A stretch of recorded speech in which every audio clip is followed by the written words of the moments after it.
You've done your long-term and short-term planning, and it's now time to get micro. Imagine this.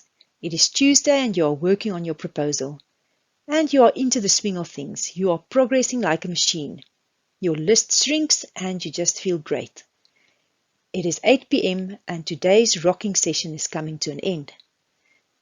Due to other commitments, you can't work on your proposal tomorrow and only have an hour available on Thursday. Thursday comes and you feel tired, as if someone stole a truckload of motivation from you. It is time to work on your proposal, but now you can't really remember where you ended on Tuesday, and to figure that out just feels like way too much for today. You go fiddle a bit inside your inbox and then go outside and sit in the sun. It is so easy to procrastinate if tasks seem like a misty mountain and you don't know where to start climbing. Breaking up misty mountains into clear pathways will make your life so much easier. Which brings us to the recommendation of next steps for tomorrow, today. Here goes. At the end of today's session, take a minute or two to jot down the next steps that need to be done. Things like create a table for the inclusion and exclusion criteria, or describe how the sample size will be calculated, or correct the in-text citations. Knowing exactly what the next steps are will be very handy when your next session arrives tomorrow.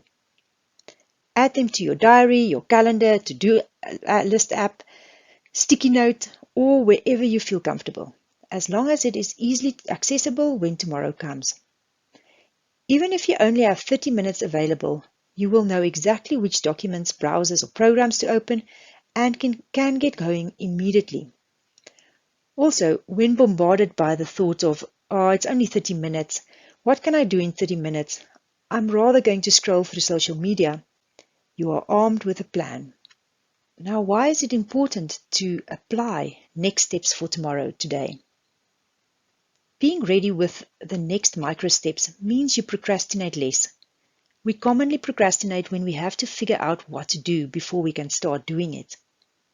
It will also mean that we can make good use of those time slots where someone gives you the gift of time.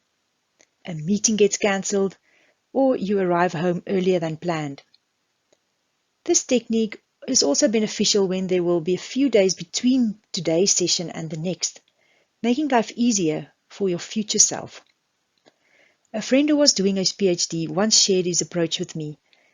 He said that if you are doing a PhD part-time, you have a busy week at work that week, and you only have 1 hour a day for 4 days of that week to work on your PhD. 1 hour a day does not seem like much, but one can easily argue that it's too little to achieve anything. If you don't work on your PhD that week, you are not 4 hours behind, you are a week behind.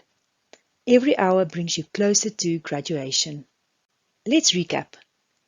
Here's how to apply the principle of next steps for tomorrow, today. At the end of today's session, take 2 minutes before you close your laptop. Jot down the to-dos that you would have done today if you had more time to spend on this project. Add them to your diary, calendar, to-do list app or sticky note, or wherever else you feel comfortable. Then when tomorrow's session comes, whether it's a planned session or through the gift of time, get going with your next steps. Let's get that new knowledge created. If you found this video helpful, smash the like button. For more useful tips to boost your research experience, subscribe to my channel by clicking the subscribe button below this video. And while you're at it, hit the bell so that you get notified whenever I produce a new video. If you need a solution to a challenge not yet covered on my channel, leave a comment in the box below. See you in the next video.